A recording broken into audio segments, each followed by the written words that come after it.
ਸ਼ਰੇਆਮ ਇੱਕ ਜਗ੍ਹਾ ਨਹੀਂ ਕਈ ਜਗ੍ਹਾ ਦੇ ਉੱਤੇ ਉਹ ਪਰਿਵਾਰ ਕੱਲ ਉੱਥੇ ਕੋਰਟ ਦੇ ਬਾਹਰ ਚੀਕ ਘੱਟ ਕੇ ਉਹਨਾਂ ਨੇ ਕਿਹਾ ਕਿ ਵਿਕਾਸਪੁਰੀ ਕਿਹਾ, ਪੀਰਾਗੜੀ ਕਿਹਾ, ਤਿਲਕ ਨਗਰ ਕਿਹਾ, ਉਹ ਸਾਰੀ ਜਗ੍ਹਾ ਤੇ ਹਜੂਮ ਦੇ ਅਗਵਾਈ ਕੀਤੀ ਹੈਗੀ ਆ। ਪਰ 9 ਦੇ 9 ਕਮਿਸ਼ਨਾਂ ਦੀਆਂ ਅਗਵਾਈਆਂ ਕਿੱਥੇ ਗਈਆਂ? ਉਹ ਅਗਵਾਈਆਂ ਕਿਉਂ ਨਹੀਂ ਪਾਰਲੀਮੈਂਟ ਦੇ ਜੱਜ ਨੇ ਦੇਖੀਆਂ? ਉਹ ਕਿਉਂ ਨਹੀਂ ਮੰਗਾਈਆਂ?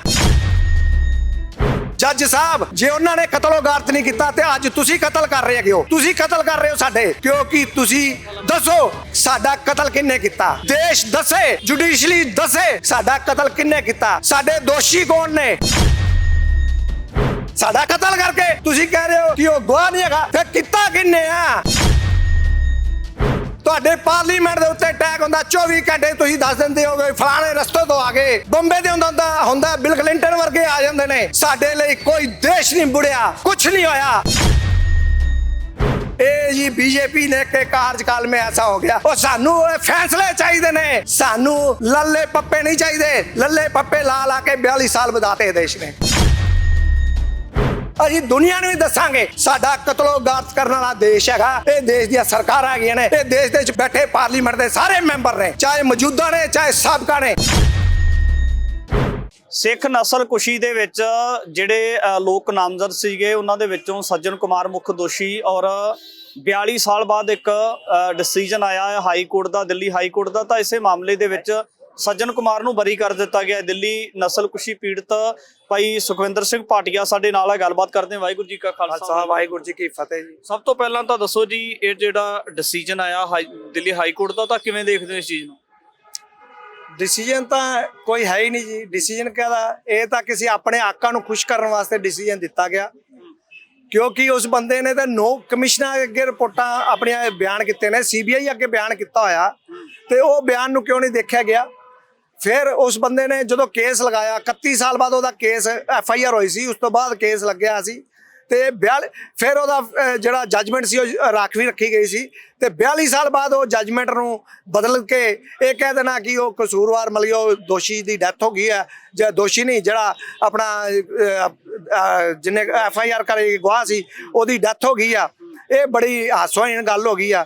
ਇਹ ਹਾਸੋਹੀਣ ਗੱਲ ਨੇ ਸਾਡੇ ਨਾਲ ਸਾਡੇ ਜਿਹੜੇ ਜ਼ਖਮ ਕੁਰੇਦ ਕੇ ਨਮਕ ਪਾਏ ਜਾ ਰਹੇ ਸੀ, ਅੱਜ ਉਹਦੇ 'ਚ ਮਰਚਾਂ ਧੂੜੀਆਂ ਨੇ ਤੇ ਸਾਨੂੰ ਇਹ ਗੁਲਾਮੀ ਦਾ ਅਹਿਸਾਸ ਕਰਾਤਾ। 2 ਦਿਨ ਬਾਅਦ 26 ਜਨਵਰੀ ਹੈਗੀ ਆ। 26 ਜਨਵਰੀ ਨੂੰ ਕਿਹੜਾ ਸੰਵਿਧਾਨ ਮਨਾਇਆ ਜਾਂਦਾ ਹੈਗਾ? ਉਹ ਸੰਵਿਧਾਨ ਦੇ ਤਹਿਤ ਕੀ ਸਾਨੂੰ ਇਹਨਾਂ ਨੇ ਇਨਸਾਫ ਦਿੱਤਾ? ਅਸੀਂ Mahatma Gandhi, Pandit Jawahar Lal Nehru, chief justice supreme court, ਰਾਸ਼ਟਰਪਤੀ, ਪ੍ਰਧਾਨ ਮੰਤਰੀ, ਆਲ ਆਫ ਇੰਡੀਆ ਦੀਆਂ ਪਾਰਟੀਆਂ ਦੇ ਅੱਗੇ ਗੁਹਾਰਾਂ ਲਾ ਕੇ ਥੱਕ ਗਏ। ਸਾਨੂੰ ਦੇਸ਼ ਨੇ ਇਨਸਾਫ ਨਹੀਂ ਦਿੱਤਾ। ਇਸ ਕਰਕੇ ਅੱਜ ਅਸੀਂ ਇਹ ਮਹਿਸੂਸ ਕਰਦੇ ਹੈਗੇ ਹਾਂ ਕਿ ਅਸੀਂ ਇਸ ਦੇਸ਼ ਵਿੱਚ ਗੁਲਾਮ ਹੋ ਚੁੱਕੇ ਹਾਂ, ਗੁਲਾਮ ਹੈਗੇ ਹਾਂ। ਸਾਡੇ ਬਜ਼ੁਰਗਾਂ ਨੇ ਗਲਤੀਆਂ ਕਰਤੀਆਂ, ਆਜ਼ਾਦੀ ਲੈ ਕੇ ਦੇਤੀ ਇਹਨਾਂ ਨੂੰ। ਆਜ਼ਾਦੀ ਲੈ ਕੇ ਦੇਣਾ ਹੀ ਸਾਡਾ ਗੁਨਾਹ ਬਣ ਗਿਆ ਹੋਇਆ। ਇਹ ਡਿਸੀਜਨ ਆਉਣ ਤੋਂ ਪਹਿਲਾਂ ਤੁਹਾਨੂੰ ਕਿਸੇ ਤਰ੍ਹਾਂ ਦੀ ਉਮੀਦ ਹੈਗੀ ਸੀ ਕਿ ਸੱਜਣ ਕੁਮਾਰ ਦੇ ਖਿਲਾਫ ਜਿਹੜਾ ਕੋਈ ਨਾ ਕੋਈ ਕੋਰਟ ਦੇ ਵੱਲੋਂ ਸਖਤ ਡਿਸੀਜਨ ਸੁਣਾਇਆ ਜਾਊਗਾ, ਜਾਂ ਜਿਹੜੇ ਗੁਨਾਹ ਕੀਤੇ ਨੇ ਉਹਨਾਂ ਨੂੰ ਸਜ਼ਾ ਹੋਊਗੀ? ਇਹ ਤਾਂ ਦੇਖੋ, ਜਦੋਂ ਇਹ ਰਾਖਵਾਂ ਰੱਖਿਆ ਗਿਆ ਸੀ ਉਦੋਂ ਹੀ ਸਾਨੂੰ ਰੜਕਣ ਲੱਗ ਗਿਆ ਸੀ ਕਿ ਇਹ ਡਿਸੀਜਨ ਸਾਡੇ ਹੱਕ 'ਚ ਨਹੀਂ ਆਉਂਦਾ।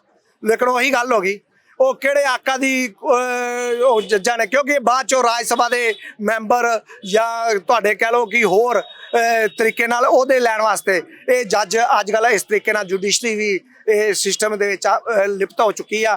ਇਸ ਕਰਕੇ ਜੁਡੀਸ਼ਰੀ ਦੇ ਉੱਪਰ ਵੀ ਇਤਬਾਰ ਰਹਿ ਗਿਆ, ਖਤਮ ਹੋ ਗਿਆ ਸਿੱਖਾਂ ਦਾ।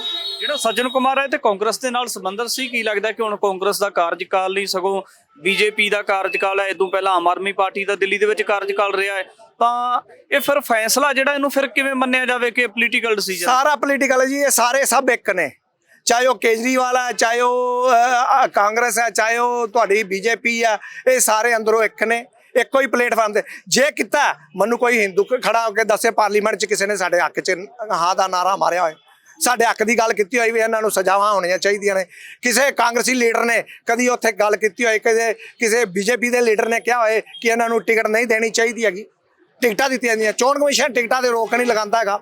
ਜਿਹੜੇ ਬੰਦਿਆਂ ਦੇ ਇੰਨੇ ਕੇਸ ਦਰਜ ਨੇ ਉਹਨਾਂ ਦੇ ਉੱਤੇ ਕੋਈ ਕੇਸ ਤੇ ਉਹਨਾਂ ਨੂੰ ਚੋਣ ਕਮਿਸ਼ਨ ਉਹਨਾਂ ਦੇ ਰੋਕ ਨਹੀਂ ਲਗਾਉਂਦਾ।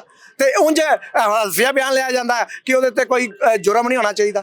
ਇੱਥੇ ਦੇ ਹਜ਼ਾਰਾਂ ਦੀ ਤਾਦਾਦ ਵਿੱਚ ਦੇਸ਼ 'ਚ ਨਹੀਂ ਵਿਦੇਸ਼ਾਂ 'ਚ ਵੀ ਕਤਲ, ਪੂਰੇ ਦੇਸ਼ ਵਿੱਚ ਕਤਲ ਹੋਏ ਨੇ, ਤੇ ਦਿੱਲੀ ਰਾਜਧਾਨੀ ਦਾ ਫੈਸਲਾ ਨਹੀਂ ਹੋਇਆ, ਬਾਕੀ ਸਟੇਟਾਂ ਦਾ ਫੈਸਲਾ ਕਦੋਂ ਹੋਣਾ ਹੈਗਾ?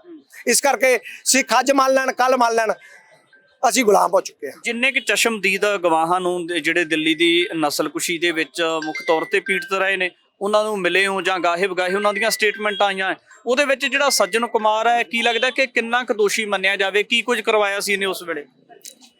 ਸ਼ਰੇਆਮ ਇੱਕ ਜਗ੍ਹਾ ਨਹੀਂ ਕਈ ਜਗ੍ਹਾ ਦੇ ਉੱਤੇ ਉਹ ਪਰਿਵਾਰ ਕੱਲ ਉੱਥੇ ਕੋਰਟ ਦੇ ਬਾਹਰ ਚੀਖ ਚੀਖ ਘੱਟ ਕੇ ਉਹਨਾਂ ਨੇ ਕਿਹਾ ਕਿ ਵਿਕਾਸਪੁਰੀ ਕਿਹਾ, ਪੀਰਾਗੜੀ ਕਿਹਾ, ਤਿਲਕ ਨਗਰ ਕਿਹਾ, ਉਹ ਸਾਰੀ ਜਗ੍ਹਾ ਤੇ ਹਜੂਮ ਦੇ ਅਗਵਾਈ ਕੀਤੀ ਹੈਗੀ ਆ। ਸਾਡੇ ਪਹਿਲੇ ਫੇਸ ਇੱਥੇ ਸਰਦਾਰ ਗੁਰਮੀਤ ਸਿੰਘ ਜੀ ਡੈਥ ਹੋ ਗਈ ਆ। 9 ਕਮਿਸ਼ਨ ਬਣੇ, 9 ਕਮਿਸ਼ਨਾਂ ਦੇ ਵਿੱਚ ਮੈਂ ਨਾਲ ਲੈ ਕੇ ਗਵਾਹੀ ਦੇ ਕੇ ਆਏ ਨੇ ਉਹ, ਪਰ 9 ਦੇ 9 ਕਮਿਸ਼ਨਾਂ ਦੀਆਂ ਗਵਾਹੀਆਂ ਕਿੱਥੇ ਗਈਆਂ? ਉਹ ਗਵਾਹੀਆਂ ਕਿਉਂ ਨਹੀਂ ਪਾਰਲੀਮੈਂਟ ਦੇ ਉਹ ਜੱਜ ਨੇ ਦੇਖੀਆਂ? ਉਹ ਕਿਉਂ ਨਹੀਂ ਮੰਗਾਈਆਂ? ਸੀਬੀਆਈ ਦੇ ਅੱਗੇ ਬੰਦਿਆਂ ਨੇ ਗਵਾਹੀਆਂ ਦਿੱਤੀਆਂ, ਉਹ ਕਿਉਂ ਨਹੀਂ ਦੇਖੀਆਂ? ਬਲੌਂਗੀ ਦੇ ਅੰਦਰ ਜਿੰਦਾ ਸ਼ਹੀਦ ਪਿਆ ਰਿਹਾ, ਉਹਦੀ ਜਿਹਨੂੰ ਸਾੜ ਦਿੱਤਾ ਗਿਆ ਸੀ, 85% ਸੜਿਆ ਹੋਇਆ ਸੀ ਬੰਦਾ ਸੀ, ਉਸ ਬੰਦੇ ਨੂੰ ਉਹਦੀ ਗਵਾਹੀ ਕਿਉਂ ਨਹੀਂ ਲਈ ਗਈ? ਉਹ ਜੇ ਗਵਾਹੀਆਂ ਸੀਬੀਆਈ ਨੇ ਲਈਆਂ, ਉਹਨਾਂ ਨੂੰ ਕਿਉਂ ਨਹੀਂ ਉਹਦੇ ਵਿੱਚ ਵਿਚਾਰਿਆ ਗਿਆ? ਉਹਨੂੰ ਉਹਦੇ ਹੀ ਟਰੱਕ 'ਚ ਅੱਗ ਲਗਾ ਕੇ ਉਹਦੇ ਸੱਟਿਆ ਗਿਆ। ਇਹ ਚੀਜ਼ਾਂ ਦੇਖਣੀਆਂ ਚਾਹੀਦੀਆਂ ਸੀ। ਫਿਰ ਉਹਦੇ ਭਰਾ ਨੂੰ ਜਿਹੜਾ ਕੋਹਲੀ, ਜਿਹੜਾ ਡੇਰਾਬੱਸੀ 'ਚ ਰਹਿੰਦਾ ਸੀ, ਉਸ ਨੂੰ ਤੀਜੀ ਮੰਜ਼ਲ ਤੋਂ ਛੱਤ ਤੋਂ ਥੱਲੇ ਸੱਟਿਆ ਗਿਆ, ਉਹਦੀ ਰੀੜ੍ਹ ਦੀ ਹੱਡੀ ਟੁੱਟ ਗਈ, ਜਿਹੜੀ ਮੁੜ ਕੇ ਸਾਰੀ ਉਮਰ ਉਹ ਬਿਸਤਰੇ ਤੇ ਪੈ ਕੇ ਉਹਨੇ ਆਪਣੀ ਜ਼ਿੰਦਗੀ ਕੱਟੀ ਹੈਗੀ ਆ। ਤੇ ਫਿਰ ਮੈਂ ਜੱਜ ਨੂੰ ਇੱਕ ਹੋਰ ਸਾਡਾ ਸਵਾਲ ਹੈਗਾ, ਜੱਜ ਸਾਹਿਬ ਜੇ ਉਹਨਾਂ ਨੇ ਕਤਲੋਗਾਰਤ ਨਹੀਂ ਕੀਤਾ ਤੇ ਅੱਜ ਤੁਸੀਂ ਕਤਲ ਕਰ ਰਹੇ ਹੈਗੇ ਹੋ, ਤੁਸੀਂ ਕਤਲ ਕਰ ਰਹੇ ਹੋ ਸਾਡੇ, ਕਿਉਂਕਿ ਤੁਸੀਂ ਦੱਸੋ ਸਾਡਾ ਕਤਲ ਕਿਹਨੇ ਕੀਤਾ?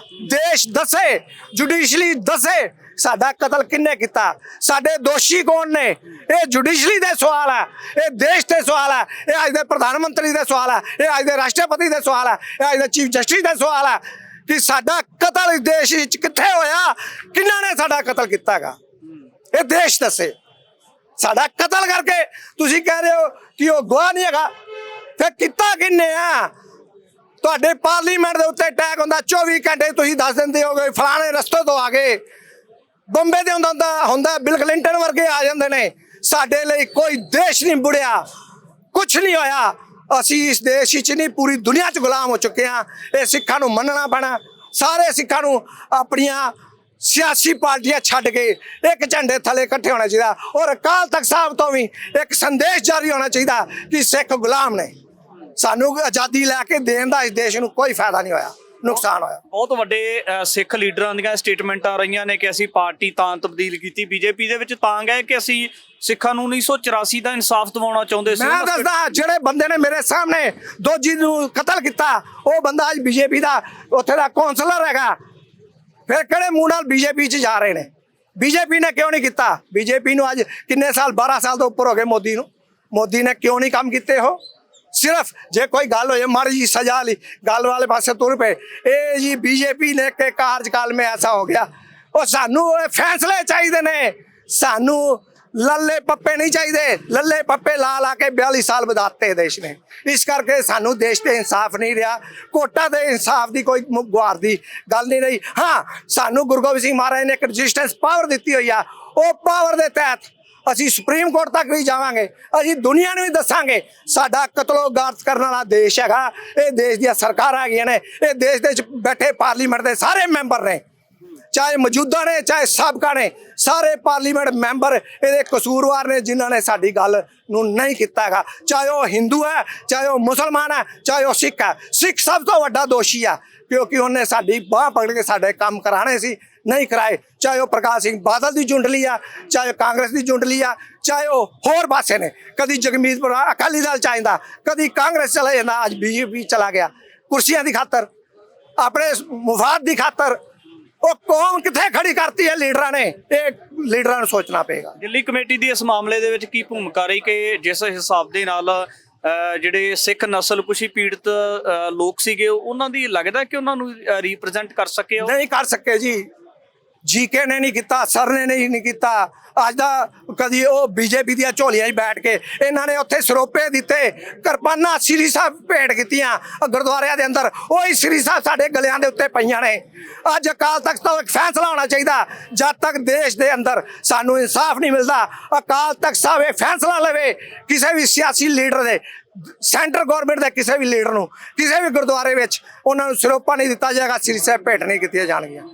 ਕਰੋਗੇ ਅਕਾਲ ਤਖਤ ਸਾਹਿਬ ਦਾ ਰੁਖ ਤੁਸੀਂ? ਮੈਮੋਰੰਡਮ ਅਸੀਂ ਇੱਕ ਮੈਮੋਰੰਡਮ ਲੈ ਕੇ, ਆਪਣਾ ਮੰਗ ਪੱਤਰ ਲੈ ਕੇ ਅਕਾਲ ਤਖਤ ਸਾਹਿਬ ਤੇ ਵੀ ਜਾਵਾਂਗੇ। ਦਿੱਲੀ ਸਿੱਖ ਨਸਲ ਜਿਨ੍ਹਾਂ ਨੂੰ ਟ੍ਰੇਨ ਵਿੱਚ ਇਹ ਕਲਾਸ ਵਿੱਚ ਔਰ ਮੇਰੇ ਟ੍ਰੇਨ 'ਚ ਕੱਢ ਕੇ ਮਾਰਿਆ ਗਿਆ। ਉਸ ਤੋਂ ਬਾਅਦ ਇਹਨਾਂ ਨੂੰ ਇਹ ਦੇਖੋ ਚਸ਼ਮਦੀਦ ਗਵਾਹ ਪਰਿਵਾਰ ਦਾ ਮੈਂਬਰ ਖੜਾ ਹੈ, ਇਸ ਤੋਂ ਵੱਡੀ ਗਵਾਹੀ ਕੀ ਹੋਏਗੀ। ਤੇ ਇਹ ਕਲਾਸ ਬੰਦੇ ਨੂੰ ਕੱਢਤਾ, ਉਹ ਡਾਕਟਰ ਮਨਮੋਹਨ ਸਿੰਘ ਦੇ ਬਰਾਬਰ ਦੇ ਉਹ ਬੰਦੇ ਸੀ ਉਸ ਟਾਈਮ ਦੇ। ਇਹ ਦੱਸਣਗੇ 10 ਸਾਲ ਆਪਣੇ ਦੱਸਣ। ਕੀ ਭਾਈ ਸਾਹਿਬ ਉਹਦੇ ਵਿੱਚ ਕਿਹਦਾ ਰੋਲ ਸੀ? ਸੱਜਣ ਕੁਮਾਰ ਦੋਸ਼ੀ ਸੀ ਉਹਦੇ ਵਿੱਚ? ਨਹੀਂ, ਸੱਜਣ ਕੁਮਾਰ ਨਹੀਂ, ਉਹ ਇਸ ਤਰ੍ਹਾਂ ਸੀਗਾ ਕਿ ਆਪਣਾ ਤੁਹਾਡਾ ਅਸਾਮ ਤੋਂ ਆ ਰਹੇ ਸੀਗੇ ਤਿਨਸੁਖੀਆ ਮੇਲ ਚ। ਮਦਰ ਫਾਦਰ ਮੇਰੇ ਫਾਦਰ ਗਸਟਡ ਅਫਸਰ ਰਿਟਾਇਰ ਸੀਗੇ ਰੇਲਵੇ ਚੋਂ, ਫਸਟ ਕਲਾਸ ਦੇ ਵਿੱਚ ਆ ਰਹੇ ਸੀਗੇ। ਤੇ ਉਸ ਟ੍ਰੇਨ ਦੇ ਵਿੱਚ ਉਹਨਾਂ ਨੇ ਮਤਲਬ 9 ਬੰਦੇ ਮਾਰੇ ਸਿੱਖ, 6 ਜਿੰਦਾ ਜਲਾਤੇ ਮਿਲਟਰੀ ਅਫਸਰ, ਤੇ ਮੇਰੇ ਫਾਦਰ ਨੂੰ ਮਾਰ ਕੇ ਉਹਨਾਂ ਨੇ ਆਪਣਾ ਲਾਈਨਾਂ ਤੇ ਸੁੱਟ ਦਿੱਤਾ, ਅੱਖਾਂ 'ਚ ਰੋਡਾਂ ਮਾਰ ਕੇ ਵਾਲ ਖਿੱਚ ਕੇ। ਤੇ ਉਹਦੇ ਮੌਬ ਆਇਆ ਸੀਗਾ ਉੱਥੇ, ਉਹ ਵੀ ਨਹੀਂ ਸੀਗਾ ਕੋਈ ਆਪਣਾ ਤੁਹਾਡਾ ਸਟਾਪ ਵੀ ਨਹੀਂ ਸੀ ਮਾਰੀਪਤ ਸਟੇਸ਼ਨ। ਇਹਨਾਂ ਨੇ ਗੱਡੀ ਖਿਲਾਰ ਕੇ ਉੱਥੋਂ ਸਿੱਖਾਂ ਦੇ ਨੰਬਰ ਜਿੱਥੇ ਨੇਮ ਹੁੰਦੇ ਆ ਉੱਥੋਂ ਪੜ੍ਹ ਕੇ ਸਿੱਖ ਮਤਲਬ ਕਿਹੜੇ ਕਲਾਸ 'ਚ ਕਿੱਥੇ ਬੈਠਾ ਉਹ ਕੱਲੇ ਨੂੰ ਮਾਰਿਆ ਇਹਨਾਂ ਨੇ, ਜਿੰਦਾ ਜਲਾ ਦਿੱਤੇ ਨੇ। ਬਿਲਕੁਲ ਉਹ ਚਸ਼ਮਦੀਦ ਨੇ ਜਿਨ੍ਹਾਂ ਦੇ ਨਾਲ ਦਿੱਲੀ ਨਵੰਬਰ 84 ਕਤਲੇਆਮ ਦੇ ਵਿੱਚ ਇਹ ਕੁਝ ਵਾਪਰਿਆ। ਤਾਂ ਇਹ ਉਹਨਾਂ ਲੋਕਾਂ ਦੇ ਨਾਲ ਗੱਲਬਾਤ ਕੀਤੀ ਹੈ।